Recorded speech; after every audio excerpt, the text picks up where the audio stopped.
Message नहीं दे पाए? ये लगता है कि जो स्कीमें शानदार थी हमारी, कानून हमने ऐतिहासिक बनाए, पूरे देश में चर्चा उसकी है। स्कीमें ऐसी बनाई जो पूरे देश में चर्चा हो रही है। पहली बार राजस्थान की चर्चा हिंदुस्तान के हर राज्य में होती है और गारंटी हमने दी वो शानदार थी। उसके बावजूद भी जो नतीजे आए हैं तो चौंकाने वाले हैं। क्या मानते हैं ऐसे नतीजे? परंतु क्योंकि छत्तीसगढ़ में भी जो उम्मीद थी उसके विपरीत नतीजे आए हैं, मध्य प्रदेश में उल्टे नतीजे आए हैं। इसलिए जब 3 राज्यों में ऐसे परिणाम आए हैं तो मैं समझता हूँ कि ये एक सोच का विषय, एग्जामिन करने का विषय है कि क्या कारण रहे होंगे। थोड़ा इसमें अभी तो आज तो नतीजे आ रहे हैं, अभी तक तो थोड़ा रुकिएगा, धैर्य रखिएगा, इसके परिणाम पता करें क्या कारण रहे होंगे।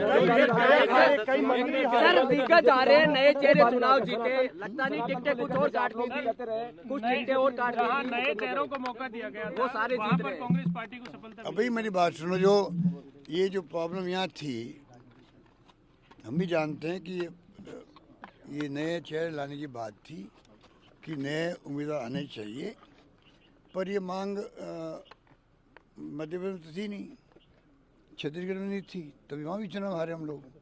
तो ये कहना कि भाई नए चेहरे तो जीत जाते, वो गलत बात है। नंबर 2, नए चेहरे को हम सब लाइक करते हैं, पर जो सर्वे आए थे, जो भी आए थे, उसमें अगर किसी के खिलाफ में एंटी में थी तो नो ऑप्शन, इस प्रकार हालात बन गए थे। इसलिए वो भी जो फैसले हम करना चाहते थे वो नहीं हो पाए।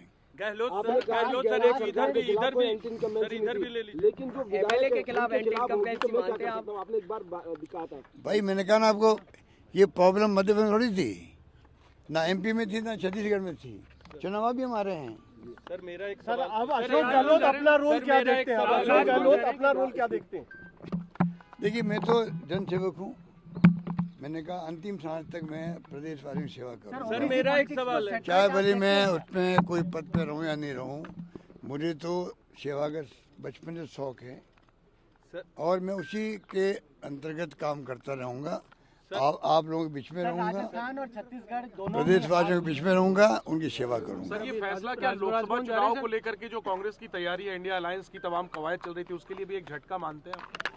देखिए, इन बातों का फर्क तो पड़ता ही है, पर मैं समझता हूँ जैसे खड़गे साहब ने कहा है, क्योंकि चुनाव में खड़गे साहब ने, राहुल गांधी जी ने, प्रियंका जी ने कोई कमी नहीं रखी, सबने, हमारे नेतृत्व ने जम के कैंपेन किया यहाँ पर और हमारी स्कीम इतनी शानदार थी, हमें उम्मीद थी कि स्कीमों के आधार पर आगे जो वादे करें उनके आधार पर और कानून ऐसे ऐसे पास किए उसके आधार पर सरकार हमारी बनेगी, नहीं बन पाई। खड़गे साहब ने आज भी कहा है कि जो हुआ तो हुआ है, सबके सामने हम इसको भी देखेंगे क्या कारण रहे होंगे, आगे पार्लियामेंट तैयारी करने की हमें शुरुआत करनी चाहिए। मेरा मानना कार्यकर्ताओं को मैं कहना चाहूँगा, चुनाव में हार और जीत होती रहती है, कई कारण बन जाते हैं, उसमें जो मोदी जी, अमित शाह जी और जितने नेता आए थे बाहर से, 5-7 मुख्यमंत्री आ गए, पूरा धावा बोला मेरे पर और सरकार पर, उनका टारगेट था क्योंकि सरकार गिरा नहीं पाए थे वो। मुझे उम्मीद थी कि जनता बदला लेगी उनसे कि आप लोग लोकतंत्र की हत्या कर रहे थे, सरकार गिराने का काम कर रहे थे, हॉस्टिंग कर रहे थे, जैसे आपने मध्य प्रदेश, कर्नाटक, महाराष्ट्र में करी। तो मैंने कहा जनता बदला लेगी, हो सकता है कि जनता वो बात समझ नहीं पाई होगी। सर जो सचिन पायलट के और इसलिए मैंने जो उम्मीद की थी कि जनता बदला लेगी इन लोगों से जो लोकतंत्र के हत्यारे हैं, उल्टा हो गया। जो भाषा बोल के वो गए हैं वो भड़काने वाली भाषा थी, तनाव पैदा करने वाली भाषा थी, दंगे करवाने वाली भाषा थी, बार बार कन्हैयालाल का नाम लेना, बार बार जो 370 और 3 तलाक की बात करना, मतलब उनके कोई मुद्दा था ही नहीं। जो वो राजस्थान में हम क्या काम किए हमें उसकी आलोचना करते, वो उसकी कमियां बताते, खामियां बताते, हमें खुशी होती, बहस उस पर होती, होना वही चाहिए था। चुनाव विधानसभा के हैं, सभी लोग आए भड़का के गए। अब हो सकता है हिंदू और मुस्लिम और जो धर्म की बात ये लोग करते हैं वो भी एक कारण हो सकता है, क्योंकि जो ध्रुवीकरण हुआ है, लगता है कि मध्य प्रदेश में, छत्तीसगढ़ जैसे राज्य में जहाँ की एक तरफा जीत थी, मध्य प्रदेश में जनता इलेक्शन लड़ रही थी बीजेपी के खिलाफ में, ये माहौल था आज से 4 महीने पहले, 3 महीने पहले, और राजस्थान के अंदर शानदार माहौल था।